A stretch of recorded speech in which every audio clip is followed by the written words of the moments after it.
All right, so let's begin first with this aspect of what is variability or what is the purpose of variability. To be honest, I think that the aspect of variability is one of the most important aspects that we have to talk about in statistics.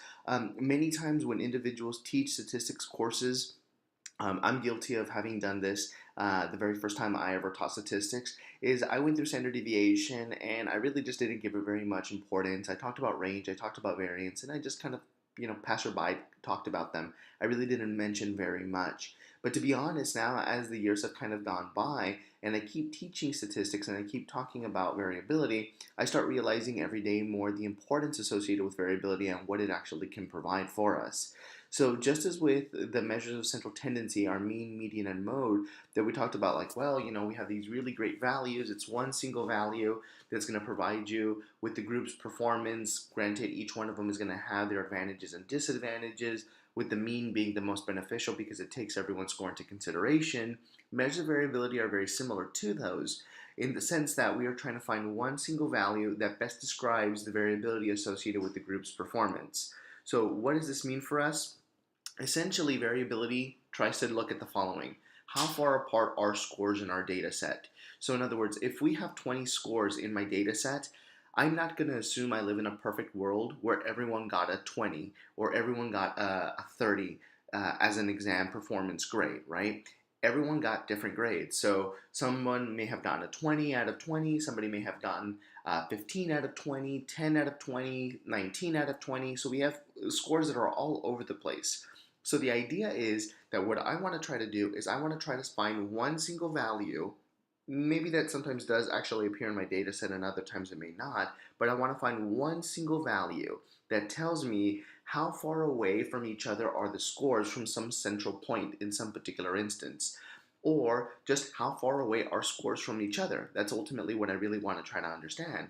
So why is that important for me? Why do I want to actually look at this aspect of variability? Well, because in an ideal world, I would hope that everyone would get the exact same score. So let's take this example into consideration. Let's say that we have an exam, right? So this is exam one. So under exam one, I'm assuming here that everyone that is in my class is getting the exact same information because everyone's listening to the same lectures, everyone's reading the same book, everyone's doing the same homeworks, everyone's getting everything exactly the same. So in terms of my manipulation or my control, and remember, we're going to call that effect variance. Whoops. Okay, I don't know what happened there. There we go. Again, we're going to call that effect variance.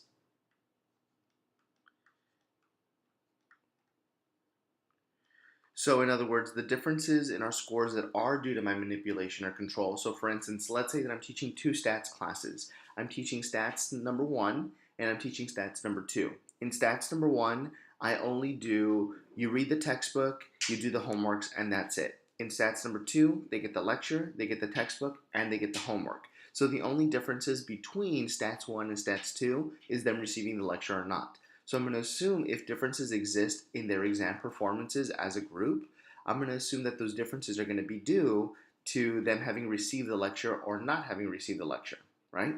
Now here, one of the things that we have to consider is that within my group, so let's say for instance, this is exam one for stats one, okay? And this group, remember, they don't receive the lecture information. So here, we look at exam one performance and somebody receives an 88, another person receives a 90, another person receives a 50, and another person receives a 75. Okay, let's just say that my class has 4 people in it. So in this particular case, since everyone's receiving the exact same information within stats 1, right? So they are just reading the textbook and they're doing the homeworks. That's it. We would expect that since everyone is getting the exact same manipulation or control from the researcher, so in other words, everyone's getting the exact same effect variance within the group, I'm going to assume here that in an ideal world, everyone's scores would be identical to each other. So again, we would think here that in an ideal world, this person here should have received an 80. This person here should have received an 80, an 80, and an 80. Why do I assume that? I assume that this would have existed for me because everyone's receiving the exact same treatment, right? That's what I would expect. But yet I don't see that. I see this difference. So in other words, person number one, they get an 88. Person number two, they get a 90. Person number three, they get a 50. And person number four, they get a 75.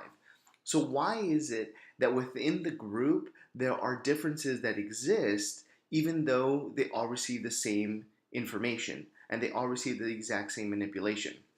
This goes back to our discussion from last week in the sense that we were talking about sampling error, or that what the term is that I called error variance. Okay, so error variance. And we also sometimes call this sampling error. I like to call it error variance because since effect variance uses the variance part, I like saying error variance. So sampling error, right? So the differences between our scores, or sorry, the differences within our scores within the exact same group may naturally have just been due to people just being different themselves. So in other words, we sampled people from the population, we expect that they're all coming from the exact same population. That may be true, but yet their scores aren't equal to each other. Why? Well, because person number one, for instance, they may have studied 5 hours for the exam. Person number two, they may have studied 7 hours for the exam. Person number three, they may have studied 1 hour for the exam. And person number four, they may have studied 3 hours for the exam.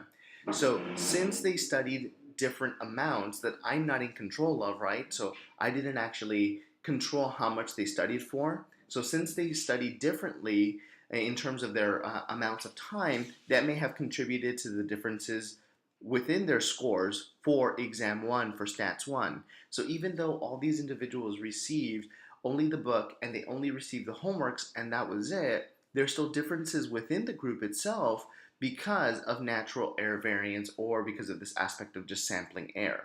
So in other words, the people that we drew from the population, they themselves within the group just may naturally be different because they are different people, and thus they may have contributed to differences within the scores because they are naturally different. So again, in an ideal world, I would have expected that everyone would have the exact same score, but I don't.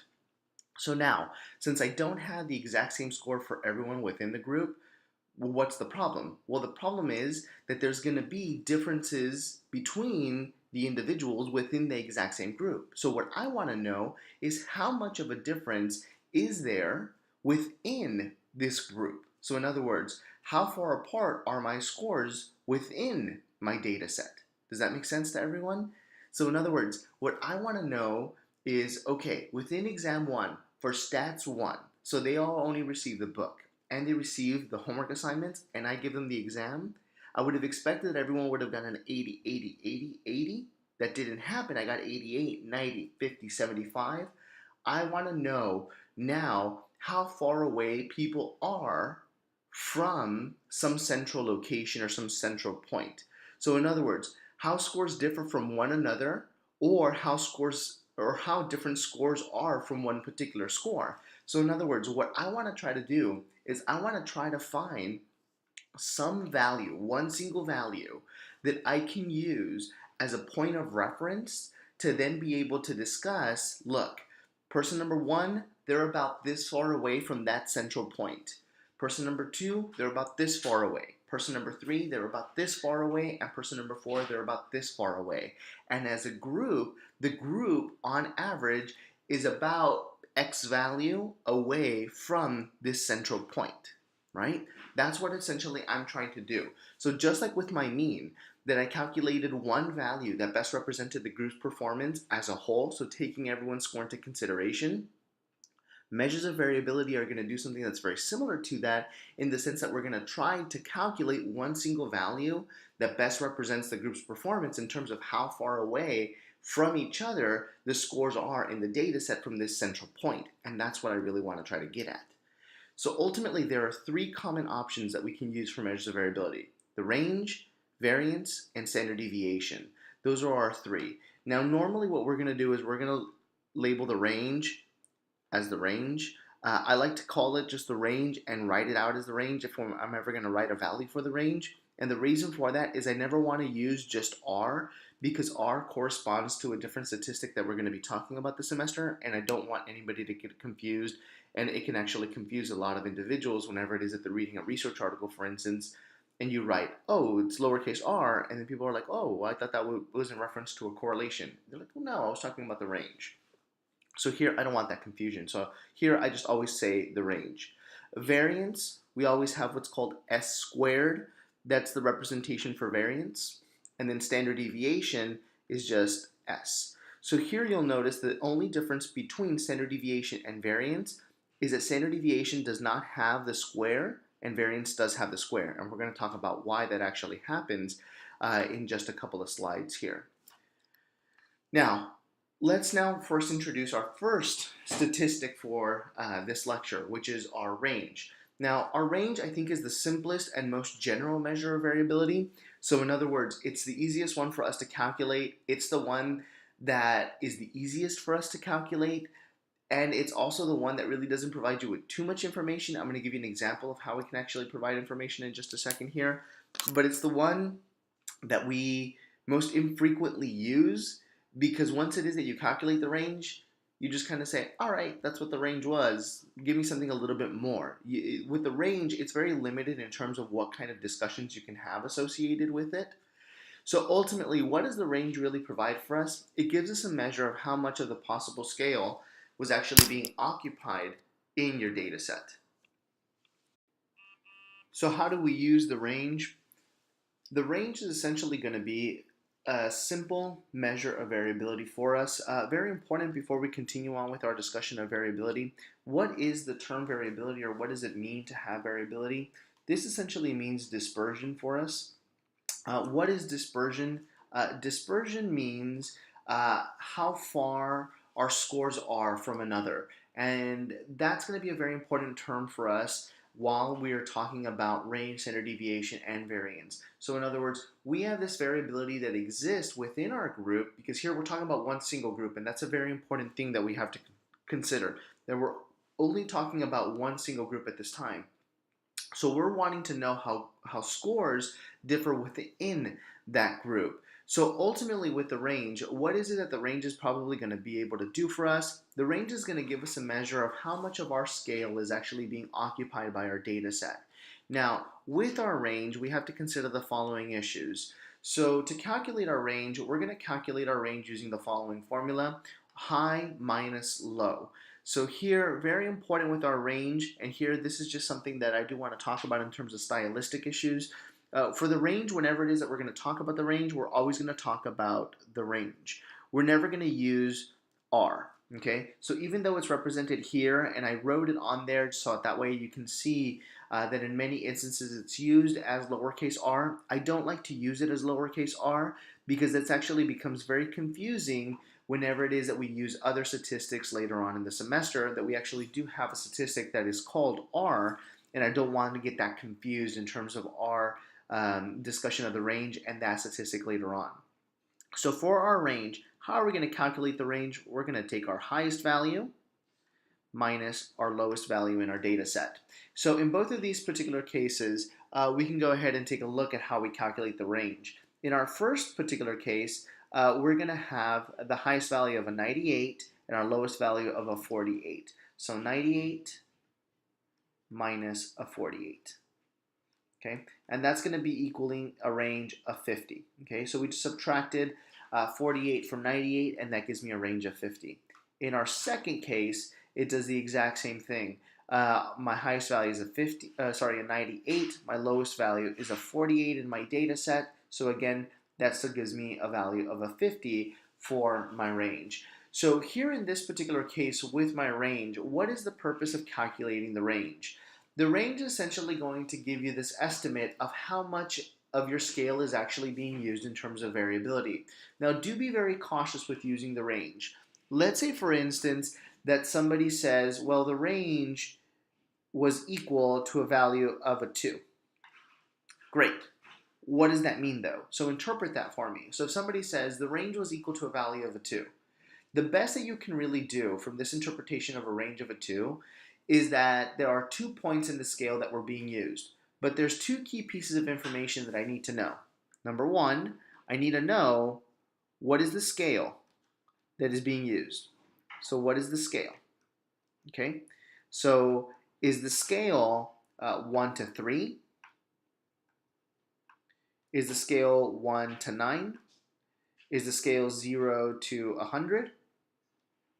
What are we talking about in this particular case? I need to know what the scale is in regards to this range of a 2. I need a little bit of context is what I'm saying here, right? The second piece of information that I need to know is I need to know highest and lowest value. Okay, that's what I need to know, highest and lowest value. And why do I need to know the highest and the lowest value? Because I'm going to have very different interpretations of the range depending on what my highest and my lowest value were. So let's take, for example, this particular case here of 0 to 100. So in this particular case, let's say that my highest grade was 98, my lowest grade was a 96. Okay, so in this particular case, my range is equal to a 2. The conclusion that I'm going to draw is that people are performing pretty well. People are doing a pretty good job. Individuals are studying really well, performing very well in terms of the exam. So here, I'm going to be very happy with these scores. But what happens in the case where somebody says, well, my highest score was a 20, my lowest score was an 18, still giving me a range of a 2? Okay, now the conclusion is very, very different.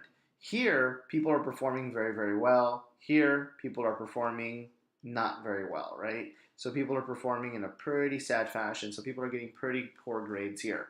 So here, the conclusions that I'm drawing are very, very different based on the exact same number of the range. So I still calculated the range the exact same way. I still get the same number for the range, but now my conclusions are completely different.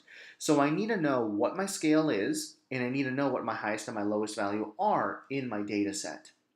Now, another interesting aspect associated with our range is that the range is very good to talk a little bit about the aspect associated with population. So what populations am I actually working with in terms of my populations? So let's say, for instance, that you have created a scale that looks at self-esteem. Okay, so this is my self-esteem assessment. Okay, and I'm going to say here that my scale can go from a 1 to a 9. And here I'm going to assume the following, okay, and I probably really wouldn't want to do this in practice, but this is just for our demonstration purposes. Let's say that if you score from a 1 to a 3, you're going to be classified as low self-esteem. Okay, there we go. And if you score from a 7 to a 9, you're going to be classified as high self-esteem. Okay. Okay. So if we calculate our range, and let's say that someone says, well, my range was equal to a value of a 2. Okay, we're still going to use the exact same example of a 2. We go back to our initial questions. Number one, I need to know what my scale is. So they say, okay, well, your scale is from 1 to a 9. Perfect. Now I need to know what my highest and my lowest value are. So let's say in this particular example, someone says, well, my highest value in my data set was a value of a 3. My lowest value was a value of a 1, thus giving me my range of a 2. Now here you can possibly answer this and you can say, well, it seems that the people that you're working with then seem to be low self-esteemers, because here the range of the scale that is being used are 2 points on your scale between a 1 and a 3, and that corresponds to people who are low self-esteemers. So it seems here that you're doing pretty well and you're identifying low self-esteemers. If someone says, well, I got individuals who were between a 9 and a 7, still giving me my range equal to a value of a 2, here now this just corresponds to high self-esteemers in our particular case. Okay, that's what we would be working with in that particular instance. Now, do be very careful, and let me just get rid of all these markings that I have on there. Do be very careful because your range is completely reliant on the aspects of outliers, and that is a very important aspect associated with the range. Here, if you take note, let's say for instance, oops, There we go. Let's say, for instance, that you were working with the following situation.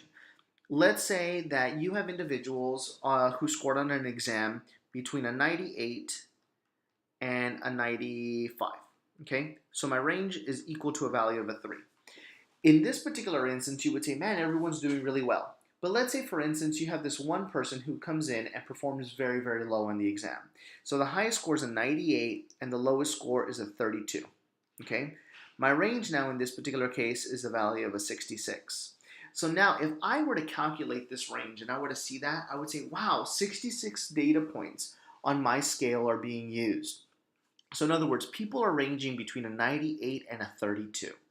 So here we had 20 individuals, right? Let's just assume that we have 20 individuals who scored between a 98 and a 95, and one person who got a 32. So if I were to delete that person who got a 32, my range now goes down to a 3, and everyone looks like if they're performing really well. But here, when we include that outlier of a 32, now all of a sudden my range increases exponentially here, right? So it went from a value of a 3 to a 66, now making it look like if participants are all over the board between a 98 and a 32. So be very careful of using the range because it may potentially give you a distorted view of the data set's variability. In other words, it may give you a distorted view of the dispersion of your scores, that spread of your scores. Because what I'm trying to do here is I'm trying to see how similar people are. In an ideal world, what I want, so here we're going to write this in an ideal world, okay? If you want to think about this as the perfect world, right? You can think about it as a perfect world. And here I'll say perfect. So the perfect research world. I want everyone's score to be equal. So every score,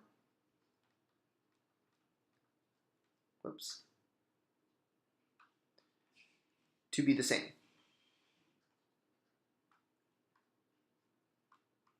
Now, why would I want everyone's score to be the same?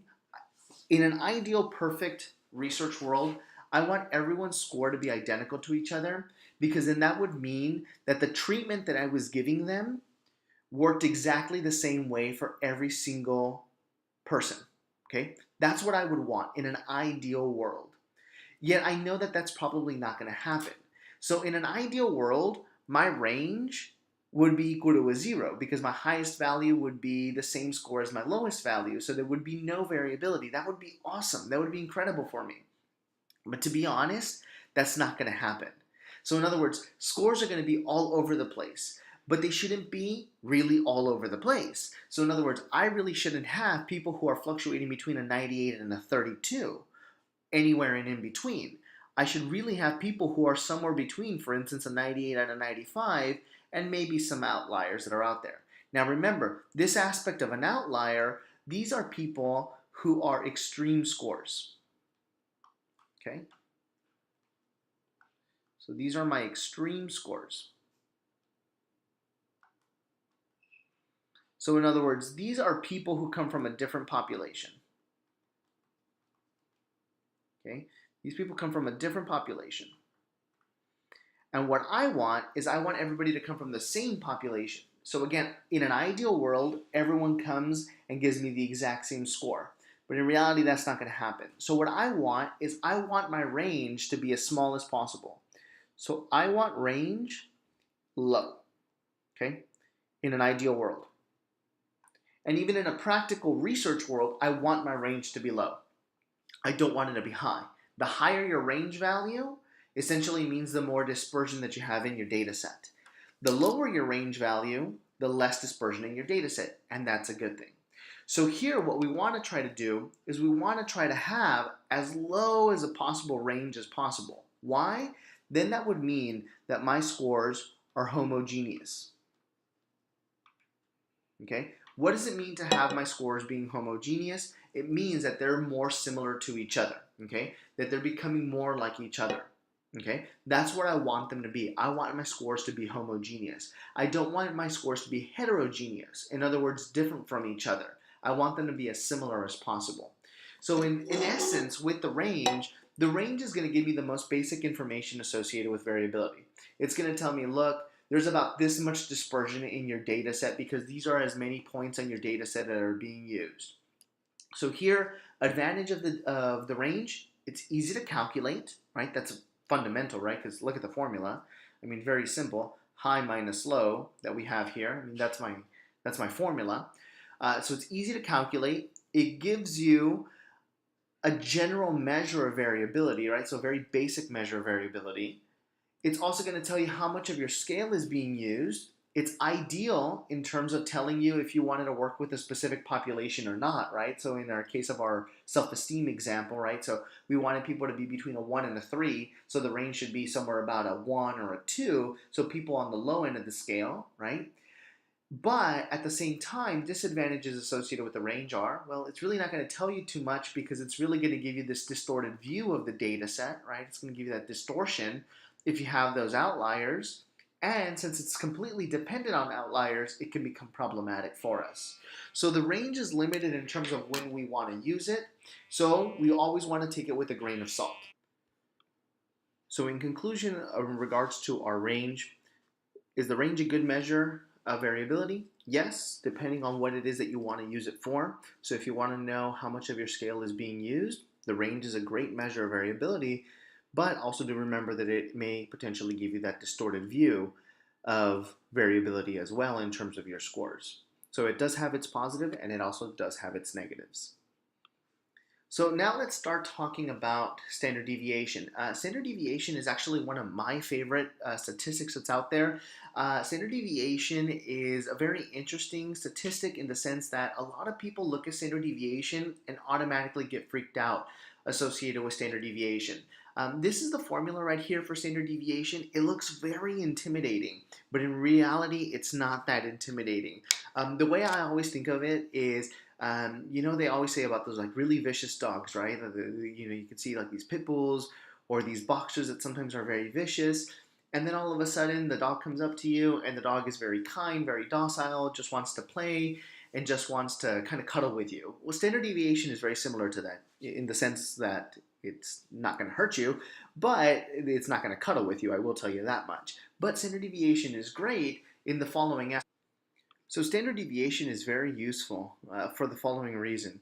Standard deviation is going to give you a very good estimate associated with error variance, and it's also going to be a great estimate for you in terms of trying to understand distance between our scores and some central point.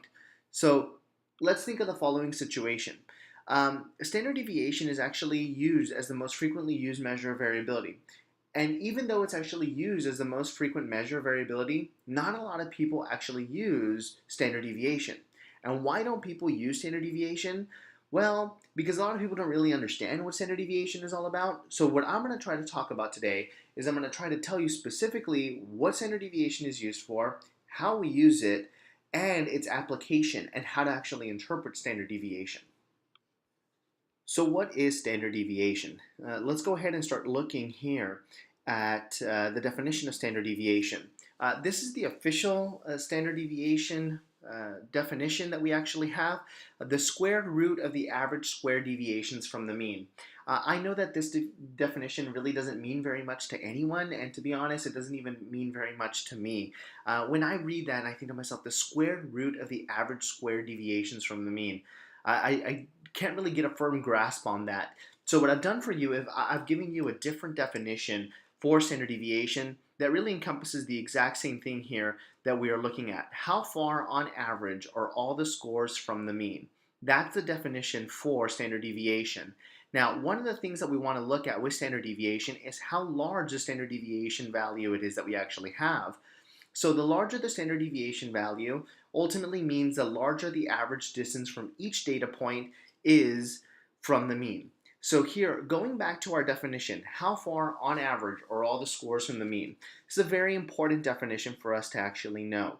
So in other words, this formula here is going to provide you with an average. So just as with the mean that we calculated for measures of central tendency, here standard deviation is doing the exact same thing. It's going to give you an average, but it's going to give you an average of the distance of all the scores from the mean. So in other words, standard deviation is going to tell you on average how far all your scores are from some central point. So whatever the value is for standard deviation, it's going to be interpreted as an average, and it's also going to be estimating for you how far that value is from some central point. In our particular case, it's the mean. Now, you may be asking yourself, so why is it that we're going to use the mean as that central point rather than some other value? Why couldn't we use the median? Why can't we use the mode? Well, in our particular case, think about the mode and also the median. One of the disadvantages associated with both the median and the mode was that normally they do not take into consideration all the other values in the data set in terms of the calculation of that value. The mean does. So remember that the equation for the mean, right, which is the sum of x divided by lowercase n, is telling you sum up all your scores in your data set and divide by the number of scores in your data set. The mode doesn't do that because the mode only counts up the frequency of occurrence of each one of your data points, and whichever one occurs more frequently than any of the others is going to be considered your mode. The median is just the middle point in your data set, so it's this kind of just point at where 50% of your scores are below and 50% of your scores are above, but in reality, it doesn't take all your values into consideration. Only the mean does. So thus, since the mean is taking everyone's score into consideration, it's going to be a good value for us to use as a central point because it's taking everyone's score into consideration and it's giving us a good estimate of the group's performance. So ultimately, what is standard deviation trying to provide for us? Standard deviation is trying to provide for us a value that's going to give me an estimate of distance, which is going to be considered an average distance of all the scores from the mean. So in other words, let's say that we calculate a standard deviation equal to a 2.43. That's going to mean that on average, every single score in my data set is about 2.43 values away from my mean. All right, and I'm going to show you all how to actually calculate that in just a second here. Now, very important, let's look here at this equation, okay, because the breaking down of the equation is going to be the most fundamental part, because one of the things that we have to think about in terms of us doing our work in terms of our statistics is that we actually have to understand the conceptual aspect associated with these formulas. If you don't understand the conceptual aspect, it really doesn't make any sense, because then when we get to this point here, it's just going to be kind of a reiteration of our definition, but if I don't understand how I actually got this number using this formula, it doesn't really make a lot of sense. So what is this formula? If you look again at this formula, and here's the breakdown of your formula, okay? This is everything here that you need to know about your formula. So S is going to be equal to our standard deviation, okay? The sum, the summation sign, the summation of whatever's going to follow. X is going to represent each one of our individual scores. X bar, or capital M, which is the mean of my score, so in other words, the average that I calculated as a measure of central tendency. We have the squared value here, and we're going to talk about the importance of that square. And then we also have n minus 1 in our denominator, n being our sample size, and then minus 1, and we're going to talk about why the minus 1 in just a bit. So now here, just to look at this formula, what are we looking at? Look at the definition for standard deviation.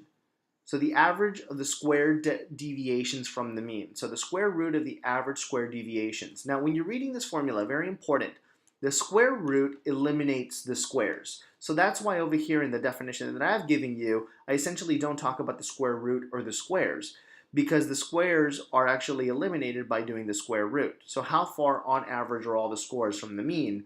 In other words, we squared and then we took the square root, thus eliminating the need for the squares. But ultimately here, this is a very important term, deviations. What is a deviation? A deviation is essentially the distance of our score from my mean.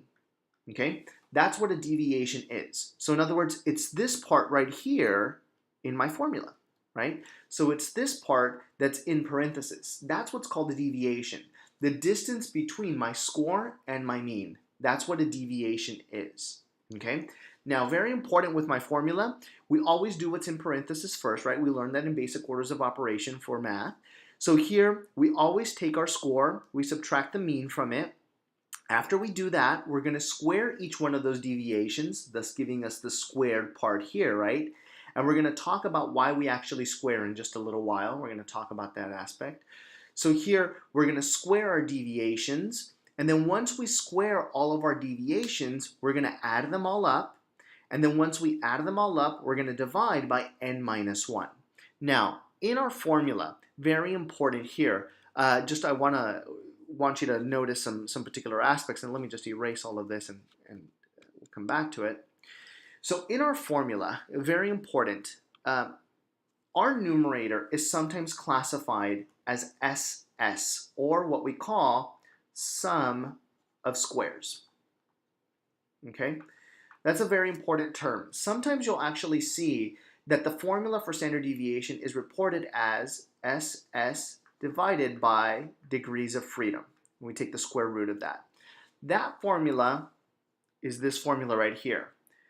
The numerator in our formula is our sum of squares. So you'll actually notice in many statistics textbooks, including the one that we're using this semester, that we're also given the formula for sum of squares. The sum of squares formula is the sum of the squared deviations. So in other words, that numerator right there. df is my denominator. N minus 1 is always equal to df. Okay? So n minus 1. Okay? Why is it that we have degrees of freedom in our denominator rather than just dividing by n? So if you remember from our formula for calculating the mean, we summed up our scores and we divided by n. We didn't divide by n minus 1. So why is it here now that we are dividing by n minus 1? Well, we divide by n minus 1 because standard deviation is what we call an unbiased estimate. Okay? Unbiased estimate. Oops. An unbiased estimate. And it's an unbiased estimate of what? It's an unbiased estimate of population standard deviation. Okay? That's what we need to know for now. So why is it then that we take n minus 1? N minus 1 for us in our particular case allows us to have this unbiased estimate of population standard deviation. If we use just n as we do here in the calculation of the mean, we end up having a biased estimate of population standard deviation. So if we were to only use n, we would have a biased estimate of standard deviation. If we take n minus 1, then we have an unbiased estimate of population standard deviation. Now, in the additional readings that I've given you all for this week for Module 4, that I've labeled Standard Deviation Additional Chapter, make sure that you read that and you pay close attention to this discussion of an unbiased versus a biased estimate and why it is that we use n minus 1 as my degrees of freedom in my formula. Now, why is it that we call it degrees of freedom? All that we need to know for the purposes of this course this semester is that degrees of freedom equal n minus 1, and that definition for degrees of freedom is how many scores we allow to vary except for one. Okay, and that's a very important thing. So in other words, we're saying here that we allow all your scores to vary in your data set, so they can be any number that they want except for one of them. It's a very theoretical term. We don't have to worry more about that than what it is that we've currently discussed up to this point. That degrees of freedom equals n minus 1, and that degrees of freedom are essentially, we allow all our scores to vary except for one. Okay, so again, please make sure to read the chapter summary associated with the additional chapter reading for standard deviation that I put for this week's module, and where it discusses very in detail and in depth the unbiased estimate of population standard deviation. And I will talk about that in just 1 second as well. Okay, so in essence, whenever it is that we look at this formula, you're going to find it discussed in many different ways. I like to discuss it in this particular fashion because I don't like to hide anything, and I just sometimes feel that if you do this formula, SS divided by DF, you have to have another kind of step in discussion of what SS is equal to and what degrees of freedom are equal to. Now remember, SS equals sum of squares. Why do we call it the sum of squares? Well, think about it. I mean, here essentially what we've done is we've taken the deviations, right? So the difference between our score and our mean, we squared each one of those deviations, and then we summed them up, thus the sum of squares. In reality, I don't even like the term sum of squares. What I like is I like sum of squared deviations. That's what I like. And in reality, that's what it should be. The sum of squared deviations. That's what your numerator should really be called, not just sum of squares. It sounds a little bit, deceiving and misinformative to just call it sum of squares, when in reality it's called the sum of squared deviations is what it should really be. So in our numerator, we have our sum of squares, or SS, or our sum of squared deviations, and in our denominator, we have degrees of freedom, and then we're going to take the square root of that. All right. So again, this is our particular formula for standard deviation. So what is the purpose of standard deviation? So just here to give you an example of what the purpose of standard deviation is, standard deviation's purpose is to do the following. Let's say that we have 3 scores in my data set, a value of a 2, a value of a 3, and a value of a 4. Ultimately, what I want to know is I want to know, on average, how far do these values deviate from the mean? Why do I want to do that? Well, because I'm working with a group. So remember in our discussion of the mean, one of the things that we're thinking about with the mean is that I'm thinking about the group's performance. I don't care about the individual performance. So I really don't care about how participant 1 did, number 2 did, or number 3 did. I care about what the group did. Okay? That's what I care about. I care about that, the group's performance, because then I'm going to try to generalize my results to the larger population, because whatever I do in my study using the sample, it's supposed to reflect the population. So here, ultimately, I don't really care about the individual person. I care about the group's performance. The same thing is happening with standard deviation. I don't care how far away you are from the mean. I care about how the group as a whole is doing in terms of the mean. So in other words, how far on average are all the scores, in other words, everyone, how far on average is everyone from the mean on average, right? So in other words, I want a value that best represents the group's performance in terms of this aspect of deviation. And that's ultimately what I really want to try to do. So ultimately, to calculate standard deviation, how am I going to go about doing that? Well, ultimately, I need to know what my scores are. I need to calculate my average. In this particular case, my average should be equal to a 4.5. So if I sum up my scores, this should be 7 plus 2 is 9, divided by 2 should be equal to 4.5. Now what I'm going to do is I'm going to do the aspect of the deviation. So here's my formula one more time, just in case we want to follow along. So ultimately, what do I want to do? I want to take my scores, and I want to subtract from them my mean. Okay, I want to do that for each one of them. Okay. Now, do not worry that you may get some positives and some negatives. That's okay up to this point, so don't worry about that. So again, here's my score. Here's my mean that I have. And now what I want to do is I want to calculate my deviation. So in other words, x minus x bar. Right? So here, all I'm going to do is I'm going to take the difference between these two. So in other words, 2 minus 4.5, and again, it's okay if you get some positives and if you get some negatives. So 2 minus 4.5 is going to give me a negative 2.5. Oops, there we go. Now 3 minus 4.5 is going to be equal to negative 1.5. And then last, 4 minus 4.5 gives me negative 0.5. So ultimately, what do I want to do is I want to try to calculate the difference between my score and my mean. Again, this part here is going to be called a deviation. All right, that's my deviation. Okay. So ultimately the difference between my score and my mean. The next step that I want to do is I want to get rid of these negatives. So here I want to square all my scores. Or sorry, square my deviations. Why do I want to square my deviations? So I can get rid of the negatives.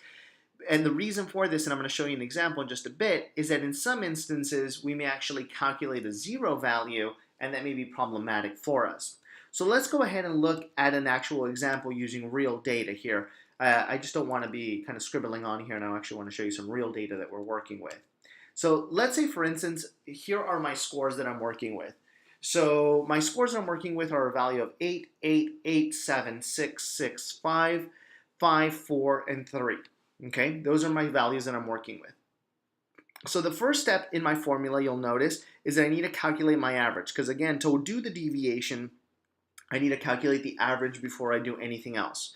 So how do I do this? Again, using our formula for calculating the average that we learned from last week, the sum of x divided by n, right? So the sum of x divided by n.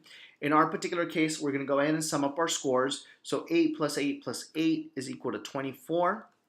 Plus 7 and 6, that's 13. Plus 6 and 5, that's 11. Plus 5 plus 4, that's 9.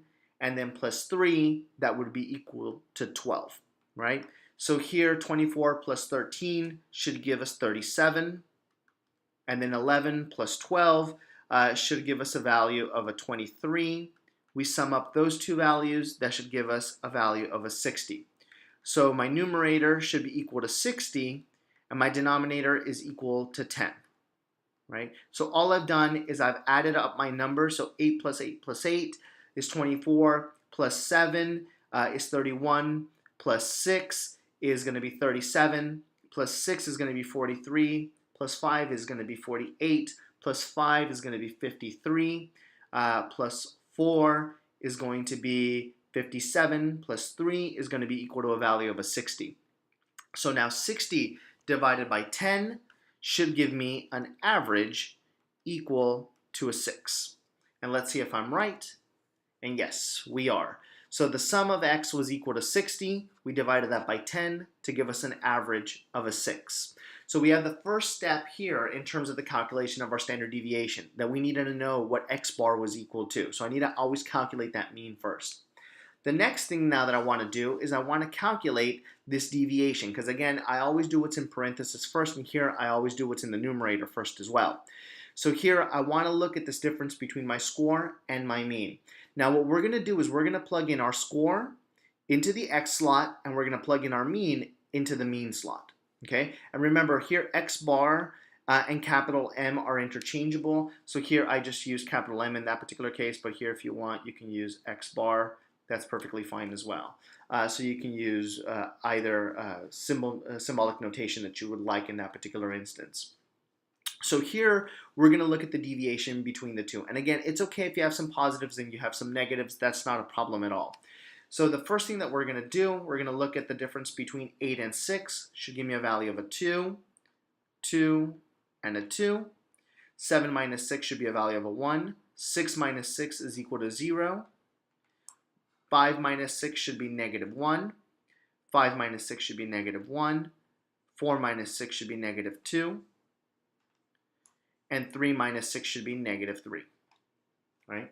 So here, let's just confirm our math. And yes, we do find exactly that. So we find a 2 plus 2 plus 2 plus 1, 0, 0, negative 1, negative 1, negative 2, and negative 3. So we've done our deviations correctly in this particular case.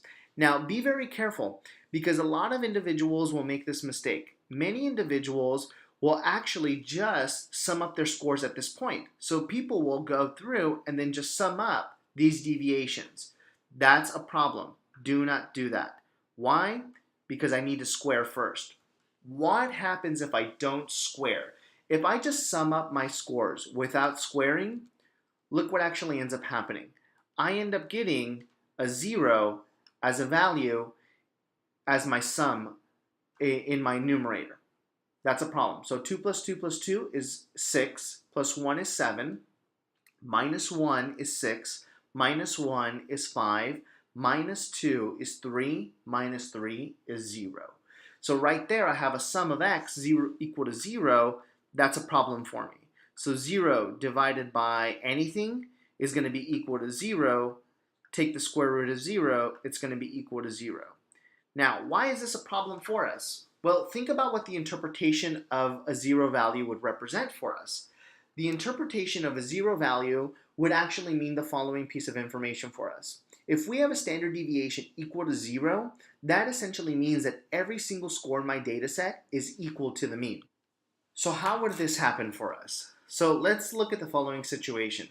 Let's say that all my values were equal to the same. So we're going to have 4 values here. A value of a 2, 2, 2, and a 2. If we calculate the average for these values, that's going to give me an average equal to a 2. Correct? So in other words, 2 plus 2 is 4, plus 4 is 8, divided by 4 is going to be equal to 2. So now if we take our deviation, so 2 minus 2 minus 2 minus 2, right? So if we go 2 all the way down again, that's now going to give us a value of a 0 in this particular case, right? For each one of our values, right? So 0, 0, 0, and 0. 0 squared is going to be equal to 0. The sum of 0 squared is going to be equal to 0. 0 divided by 3 in this particular case, because we have a sample size equal to 4, minus 1 would be equal to 3. So my degrees of freedom would be equal to 3. Because remember, degrees of freedom is calculated n minus 1. So in this particular instance, 0 divided by 3 would still be equal to 0. Take the square root of that 0, still equal to 0. That would be correct. And why would it be correct in that particular instance? It would be correct for the following reason. Well, every single score is equal to the mean. So thus, there is no deviation. That's a perfect ideal world for us, to be honest with you. So again, going back to the aspect of the range that I said in a perfect ideal world, all our numbers would be identical to each other. Why would that be? Well, if all our values were equal to each other in that ideal world, that essentially would mean that every single person felt the treatment, whatever treatment it is that we were giving them, in the exact same fashion. So in other words, I as a researcher implemented a technique. That technique changed everyone's behavior in the exact same fashion to create that exact same score for everyone. And that's what I'm looking for. I want everyone's score to be identical to each other. I don't want there to be variability within my scores.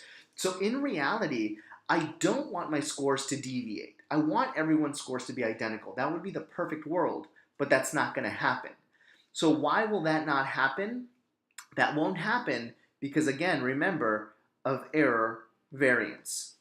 And remember from our discussion of error variance, and we've talked about error variance many, many times this semester, and we're going to keep talking about error variance all semester long, and those are two very important terms that if you don't have them written on the cover of your textbook or on the cover of your notebook that you're using for this class, I would most definitely write down the definition for effect and for error variance. And remember that for effect variance, those are differences in our scores that are due to the researcher's manipulation or control. Okay, that's what effect variance is. Differences in our scores that are due to the researcher's manipulation or control. Error variance are differences in our scores that are not due to the researcher's manipulation or control. So I'm assuming here that everyone within this group right here of scores and within this group here of scores in both of our examples that I have here for you, I'm assuming that everyone's getting the exact same treatment. So let's say, for instance, these scores here represent exam 1 scores. Okay? So that's what they represent, exam 1 scores. And let's say that for exam 1, I taught in the following fashion. I gave everyone the recordings, I gave everyone homework, made them read the textbook, did all these extra activities online, etc., etc., etc. So I did all of these different things. So since I did all of these different activities for individuals, I'm expecting that since everyone is receiving the exact same materials, everyone's receiving the same textbook reading material, same homework, same extra activities, same lecture, I'm assuming here then that everyone's score should be identical to each other. Why? Because everyone received the exact same treatment, right? But now, not everyone receives the exact same score. So one, two, three people get an 80. One person gets a 70, a 60, a 60, a 50, a 50, a 40, and a 30. So why is it now that people get different scores? Why didn't they all get the exact same score if they were all receiving the exact same treatment? That difference is going to be attributed to error variance. Why is it going to be attributed to error variance? Because think back to our discussion in terms of chapter 1, where we discussed this aspect of sampling error. Sampling error and error variance are interchangeable terms. So whenever it is that I talk about error variance, I'm really talking about sampling error. So in other words, the people that I picked from the population to represent the sample, within that group of people that I've selected, they naturally are different. So in other words, they bring with them individual differences. They bring with them different characteristics. And thus, since they bring different things with them already to the study, those differences that they bring with them may potentially contribute to the differences within my group that I'm observing, and even between groups, rather than it being due to my manipulation or my control. In other words, the differences within my groups in here may be due to error variance and aren't due to effect variance. Because if it were due to effect variance within my group, so everyone here received the exact same manipulation, everyone should have performed identical to each other, or very similarly. Why are people then deviating from performing equally? Because they bring in different ideas with them. So in other words, person number 1, they studied for 5 hours. Person number 2, 5 hours. Person number 3, 5 hours. Person number 4, 4 hours. Person number 5, 3 hours, 3 hours, 2 hours, 2 hours, 1 hour, and didn't study at all. So thus, now it's not because of my teaching, it's not because of my lectures, it's not because of the book, homeworks, or activities that I've given individuals, but rather the differences are due to other things such as the time studying the material that contributed to the differences in their scores. If everyone would have done exactly the same and studied exactly the same, we would have expected scores then to have been very similar or identical to each other. So thus, since we don't live in this ideal world, I know that effect variance exists forever. I know that I'm never going to get rid of error variance. But what I want to try to do is I want to try to minimize that. How do I try to minimize error variance? By having better control in my study, by making sure that everyone studied the exact same amount of time, everyone watched the videos the same amounts of times, everyone did the homeworks the exact same ways, etc., etc., etc. So by controlling and making everything more similar for everybody, I would expect that I'm reducing error variance. So if in an ideal world everyone did score exactly the same, that would be great news for us because everyone's getting affected the exact same way. But that's not happening. So thus, everyone provides different scores, thus contributing to deviations, right? So here, if in the case where I would actually sum up my deviations without scoring, this would be equal to 0. Not because all the scores are identical, but rather because I made a mistake in the equation. Okay, so be very careful whenever it is that we get a 0 for our mistake, or there is a real 0 in terms of standard deviations. And to be honest, very rarely, if ever, will you get a true 0 standard deviation. If anybody were to come to me and tell me, I got a 0 for a standard deviation, my first thought wouldn't be, wow, everyone scored the same. I would think, where'd you mess up? Like you did something wrong in the equation to give you a 0 for a standard deviation. Because it's very unlikely that you're ever going to get everyone to perform equally and get the exact same score in terms of their performance assessment. Okay, so since we want to try to avoid getting that 0 value, what do I need to do next? I need to square my scores. Okay, I need to square these deviations, right? Sorry about that. Not squaring my scores, I need to square my deviations. Okay, so the actual deviation part right here. And I do apologize, I just noticed here that there was 6 plus 2. I don't know why that was there. Ignore that, right? So it should just say 2, 2, 2, not 6 plus 2. I do apologize for that. Okay, so in this particular case, I'm going to go ahead and square all my scores. Okay, so we're going to square them all. You're going to do the same for all the other ones, right? So 2 squared is going to be 4. 2 squared is 4. 4. 1 squared is 1. Right? 0 squared is 0. 1 squared, so negative 1 squared is going to become now positive 1, because remember, in basic math, we were taught that if we ever square a negative, it automatically becomes a positive. So here, when we square negative 1, it automatically becomes a positive 1 in both cases. Negative 2 squared is going to become a positive 4. And a negative 3 squared is going to become a positive 9. And that's the purpose of us squaring in our equation. So that way we get rid of all these negatives. Okay? So that way we now only end up with positives, and we're later going to get rid of the squaring. So you may be thinking to yourself, but hey, why are you squaring? I understand that you're doing this to get rid of the negatives, but nobody really gave you squared scores. So for instance, participant number 1 didn't give me a squared value, right? Or squared deviation. So they didn't say, hey, I'm going to save you the time, and rather than getting an 8, I actually got a 36. Or hey, you know, my deviation is supposed to be a 2, why don't you go ahead and put that as a 4? Nobody said that, right? So they gave me a value of an 8, and the deviation was a 2. That's it, right? That's all that I can do at this particular point. So what happens in this particular case? So to get rid of the squaring part of our formula, that's why we have the square root, to get rid of that squaring part that we've actually done to compensate for the fact that we have some negatives in our formula. So we are already going to go ahead and square, and just to confirm that we squared appropriately, here are our values: 4, 4, 4, 1, 0, 0, 1, 1, 4, and 9. Our next step here, like our formula mentions, go ahead and sum up your scores, right? So we need to go ahead and add up our scores. When we sum up our scores, our value is going to be a value of a 28, right? So my numerator now becomes a value of a 28.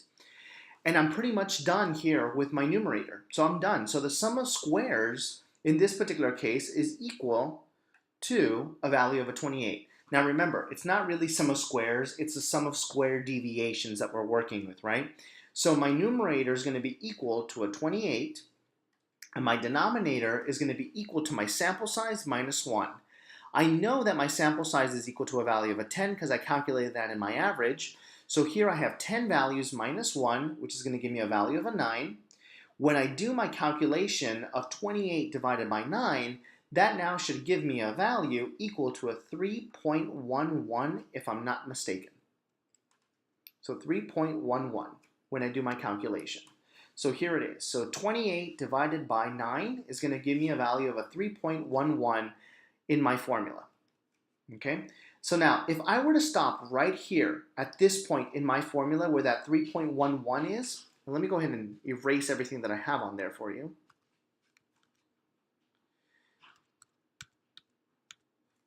So if I were to stop right here at 3.11, this is a very important thing that we need to talk about. If we stop right here, this is not standard deviation. Many individuals will stop at 3.11 once it is that they've done the division of the sum of squares divided by degrees of freedom, and they'll say standard deviation was equal to 3.11. You're wrong, and you're wrong because you forgot to do the square root. If you stop right here prior to doing the square root at 3.11, this is variance.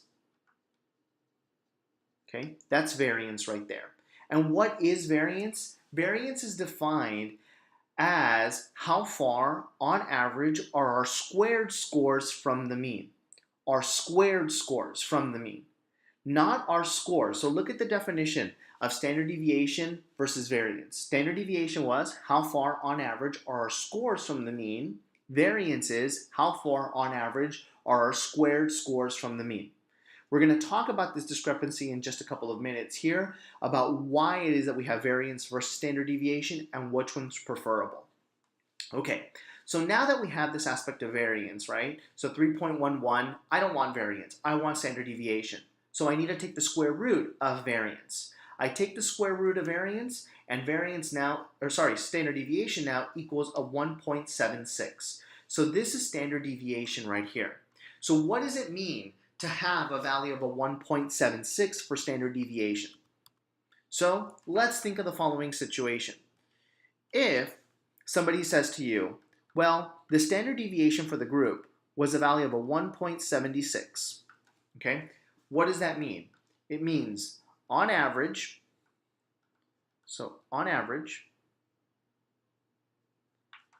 scores write that a little bit better for you. Deviated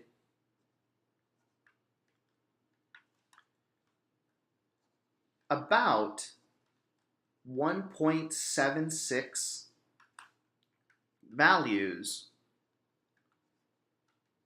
from the mean of 6 in our particular case, right? So again, remember, here are my scores. So in other words, we're saying on average, scores deviated about 1.76 values from the mean of a 6. Now, if you look at this and you may think to yourself, well, that's not right. So look at the value of an 8. 8 does not deviate 1.76 values away from a 6. 7 doesn't deviate 1.76 values away from a 6, etc., etc., etc. You're right. They don't specifically differ exactly 1.76 values in our particular case because, again, remember, this value here of standard deviation of a 1.76 is an average. Remember that. That's important. It's an average. So in other words, on average, how far are our scores from some central point? So in other words, we're saying, look, taking everyone's score into consideration, we're saying that on average scores deviate about 1.76 values from the mean of a 6. So is that going to be specifically representative of how far away your score is from a 6? No, most definitely not. So let's take another example, for instance. Let's say on exam number 1, the average for the group is equal to a 75. Okay? Let's say that you scored an 80. Okay? So number 1, if we look at the average, you say to yourself, well, that average doesn't really represent me because I scored an 80 and the class scored a 75. Well, technically, your score of an 80 goes included into the calculation of a 75. Now, granted, you were above the mean here in this particular case, so you scored higher than the group average, but yet, as a group, everyone performed a 75. Okay? That includes your score. Right? So even though that 75 doesn't accurately represent you 100%, it still represents you to a certain degree because your score goes into the calculation of it. Standard deviation does the exact same thing.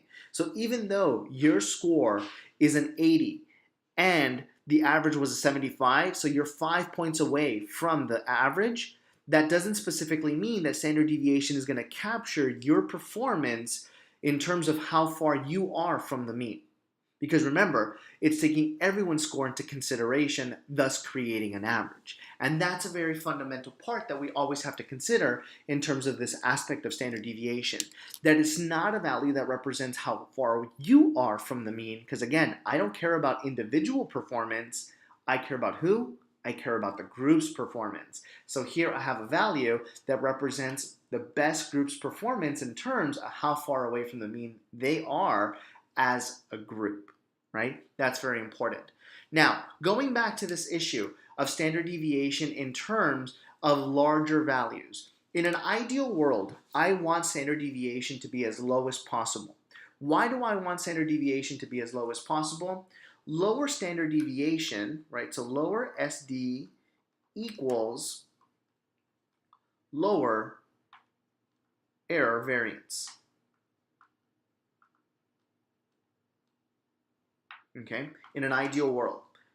Higher SD equals higher error variance. Now, why is this the case? Well, for the following reason. Remember that ultimately here, I'm expecting that if everyone within the group is receiving the exact same treatment, I'm expecting that everyone's going to perform exactly the same way, right?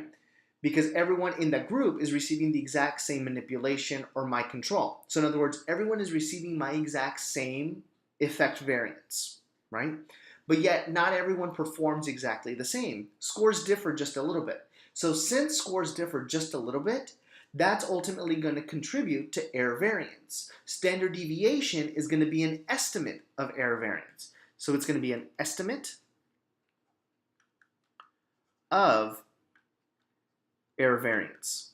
Okay. Now, we're not going to say that standard deviation is equal to error variance. We're not going to say that, but it's an estimate for error variance. So in other words, the more standard deviation, or the higher the standard deviation that you have, that you've calculated, means more dispersion of my scores, right? So here, think of it in this fashion. So we calculated 1.76, but let's say, for instance, standard deviation was a 3.42. Let's just say, for instance, right?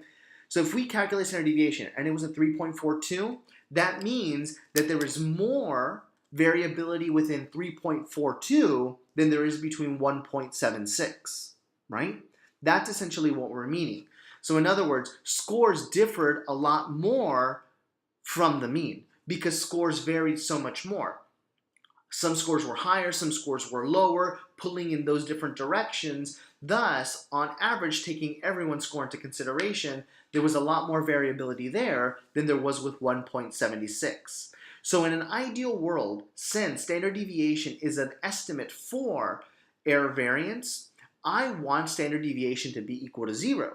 Because if it is equal to 0, that means everyone's score is equal to the mean, and thus there was no error variance because everyone performed exactly the same in terms of the treatment. So everyone's performance, behavioral performance, was affected the exact same way because of the treatment that I was actually giving them. But since I know that that's not going to happen in the real world, I know that there's going to be differences in our scores because of individual differences, because of error variance. Thus, I want to try to get this value as low as possible. Is it ever going to be equal to 0? The answer is no. It's never going to be equal to 0. But we're going to try to get it as close to 0 as we can. Now, what number of standard deviation is too high or is approaching to be too high? Normally, in my personal view, the way that I like to think of standard deviation, if you get to if a standard deviation of 4 or higher, start becoming a little bit worried.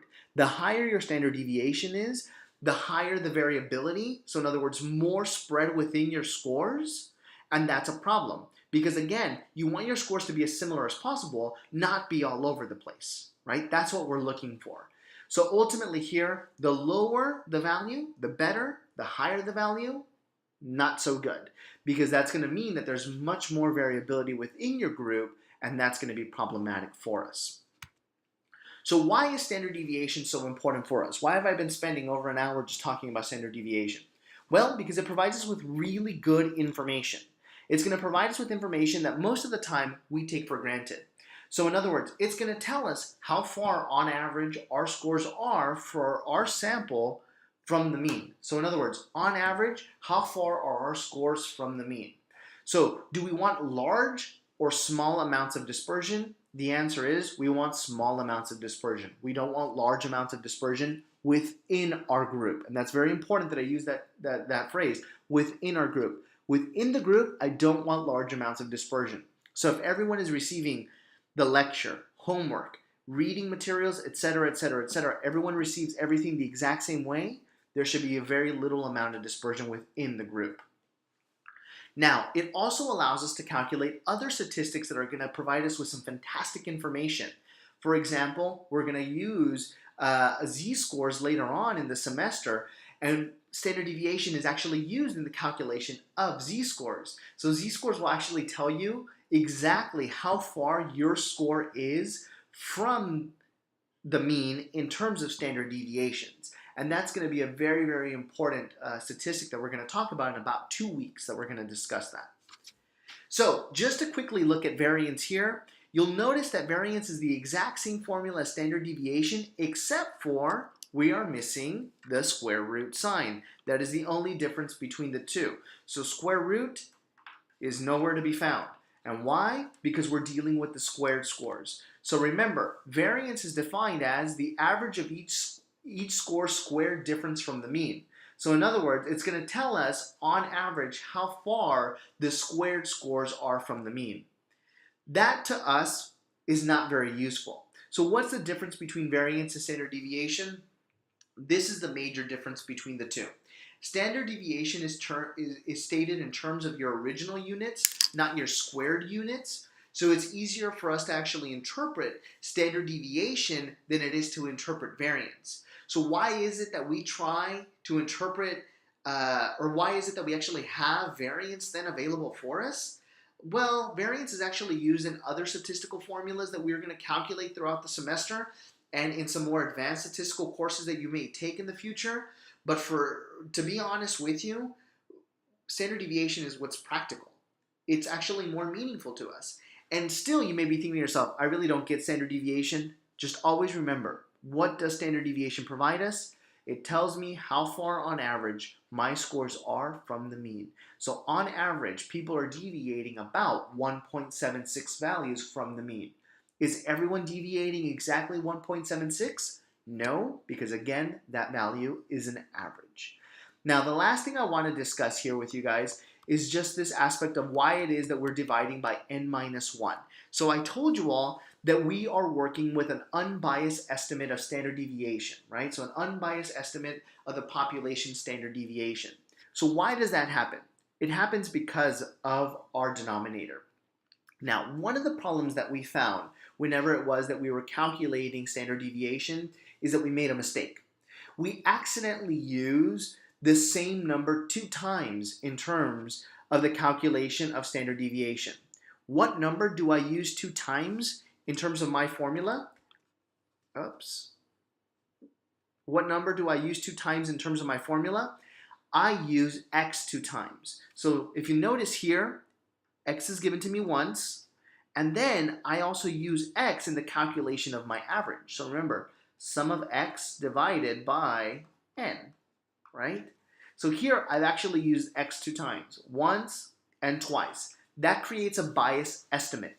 So to fix that bias, we actually divide by 1. Thus, by subtracting by 1. So we take our sample size minus 1, thus reducing our sample size number. So going from 10, for instance, to 9, right? So we went from a 10 to a 9. Why does that make it an unbiased estimate?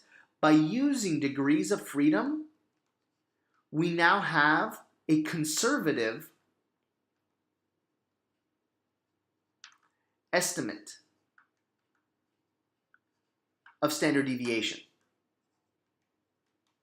Now, if you remember back from basic math in terms of fractions, and I know you guys are probably thinking to yourself, I don't want to think about basic math, but we have to just for a little bit. Think about fractions. The lower your denominator is, the larger value, right? So the lower your denominator, the larger your value. The higher your numerator is, the lower your value, right? So the higher the denominator, the higher the value. So think of it in the following case. So let's say that we remain the numerator constant. So 1 divided by 4, 1 divided by 3, and 1 divided by 2. So here's 50, right? So 0.50, 0.33, and 0.25, right? So essentially here what we've done is by increasing my denominator in this particular case, we make my value larger. So by decreasing the number, by increasing my denominator, I've made the value smaller. By decreasing the denominator, I make my value inherently bigger. And that's what we've done here. We've actually inflated our value of standard deviation to give us a little bit of a conservative estimate. So in other words, by having a higher value, we're saying that there's more variability than what there really is. And we prefer to say that there's a little bit more variability than what may be true, just so that way we are a little bit more conservative. We don't want to be too liberal in terms of our statistics where we get away from this idea of, well, there really is not very much variability, so thus we are representing less variability within my data set. So there's not that much variability within the data set, when in reality there may be a little bit more. So we're much more comfortable saying that there's more variability than saying that there's less variability. Thus why we divide by n minus 1 in our particular case. Now, just to kind of wrap up talking about the differences between the two, again, remember, using all 3 statistics, variance, standard deviation, and range, it's important to use these measures of variability because they do provide us with an estimate of dispersion of my scores, and that's the point. I'm trying to find one value, just as with measures of central tendency. I'm trying to find one value that best represents the group's performance, but now in terms of variability. So how much variability actually is there within my data set? Now, I've given you guys a little bit of an in-class assignment for deviations. I wrote in-class assignment number 3. I may be wrong in terms of the number, but don't worry about that in terms of the number of in-class assignments. This is just another exercise that you guys can do. This is not for any credit at all. You guys don't have to submit this. This is just for your own practice purposes. So using the following 8 data points within this data set here for point number 1, I want you to find the average, sample size, standard deviation, range, and variance. And you're going to do the exact same thing for this one down here in terms of my 5 scores. So do it for both examples. So for the 8 scores and then also for the 5 scores. So you're going to find the mean, sample size, standard deviation, range, and variance for both data sets. Okay. During the week, by Tuesday, I'll upload the answers to this assignment so that way you guys can double check your work. Now, just a couple of things before I wrap up with lecture for today. Remember, in terms of week 4's assignments, we have a couple of things that are due. We are going to have the homework assignment due this Friday for chapter 4 for measures of variability. I will be posting the homework up on Monday, so make sure to double check to make sure that you can view that homework assignment. Remember, it's due by Friday by 11:59 p.m. Remember that you can take pictures of your homework, submit them as PDFs or as Word documents. It doesn't really matter. I'll find a way to make comments on there for you. Also, the discussion board for Chapter 4 will be on there. Your initial post for Chapter 4 discussion will be due on Friday by 11:59 p.m. And your comment back to somebody else's post will be due on Sunday by 11:59 p.m. So please make sure to do both by Friday and then the other one by Sunday. I'm also going to be uploading an additional chapter reading for you. It's a very brief chapter on standard deviation. It's about 11 pages long. That it covers measures of variability, variance, range, and standard deviation. And it's a very good, easy read and a good discussion of what standard deviation is, what range is, and what variance is, and what they're used for. Pretty much essentially what I've reiterated with our discussion for today in terms of our discussion. And then also the last point I wanted to talk to you guys about is how to access the feedback in terms of the homework assignments that I've given you all. Everyone should have received my feedback for homework assignment number 1. I'm currently working on the homework assignment number 2's feedback and grading those.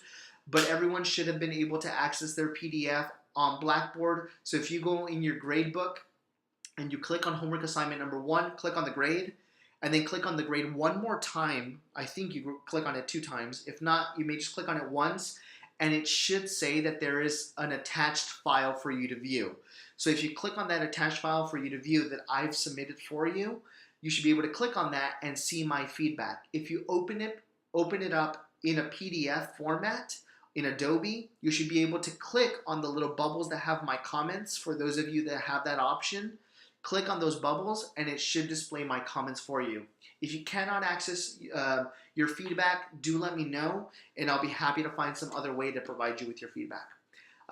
Thank you all for joining in on this lecture, and please let me know if you have any questions or concerns associated with the course and with the content of today's lecture.